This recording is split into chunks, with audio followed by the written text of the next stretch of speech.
Hi, I'm John Cancio from Level 3 Acting, and I'm playing Giuliano. Hello. So tell us about your character. Giuliano.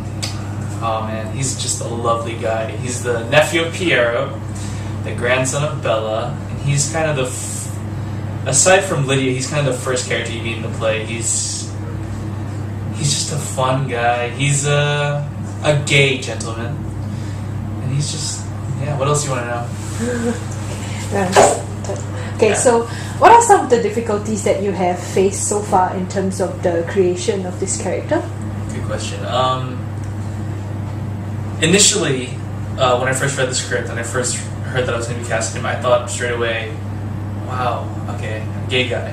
I played with men. Obviously, I played men. I played boys. I played women. But a gay man, not yet, not yet. So I thought this would be a challenge to really be true to what it is and what everything that entails, you know. But actually, as I went along, it kind of was easier than I thought it was going to be. Like, I did my research, I observed, worked through the space with my body. It sort of came naturally. What became the big challenge was learning how to play freaking Claire de Lune on the piano. I don't know how to play piano. Adam asked me to play piano, so I play piano. Yeah. Okay. So tell us about your character's relationship with Bella and Piero. What I love about this play is just the threes. Things come in threes. There's the three brothers, there's the three sisters, and there are the three Italians, Bella, Piero, and Giuliano.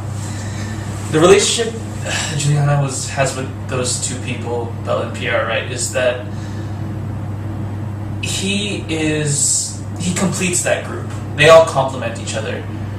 He helps them both. He's kind of in a lot of ways, the foundation. Like, things need to be cleaned. He goes to Giuliano. He takes care of his grandma. He loves him very much. It's interesting because you think about, at least I think about what being gay does to the relationship with his very traditional, very religious mother. But I feel like we're in a family where that doesn't matter. It's just like what Bella says, love trumps all. Sometimes a woman wants to marry another woman, a man wants to marry another man. To her, it doesn't matter. And I think that's really quite sweet. So you mentioned anything for them. Okay. So you mentioned earlier that your character Giuliano is gay. Mm-hmm. So how does that change the way you approach your character? How's it approach? It's just, like I said earlier, I thought it was going to be a big deal, but it really hasn't been.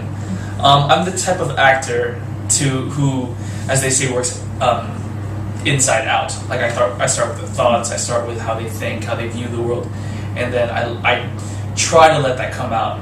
But in my studies here at LaSalle, I've started to work the other way as well, from outside in, working with physicality and things like that, posture and everything, to inform the character on the inside and how I see the world as well. And so in doing that, that's what I did for Giuliano, is that I started to work outside. It became more about, I'm doing it now. Giuliano's all about fingertips to me. Fingertips and heart. Fingertips, heart, and good posture. That's Giuliano to me, and that's how I've attacked this role. So being the third person or the outsider of this whole situation of and also one of the people who has helped to facilitate the wedding. Yeah. So how does Giuliano truly feel about the three sisters and their situations, and what are his views on this forced marriage? It's interesting you asked that. Well, as for being an outsider, I caught on to that. I thought it was really interesting because, he's arguably, I think probably, the youngest character in the play. And it's kind of interesting because at the end, I blogged about this, but in the end, you see that he, the youngest character, Giuliano, the youngest character, and Bella, the oldest character, and the most wisest and the most experienced character, they're the ones that are talking about what are the things that make up life, and that beautiful poetic list. And I think that's interesting and I think he's able to do that because he's an observer, because he is never really in it.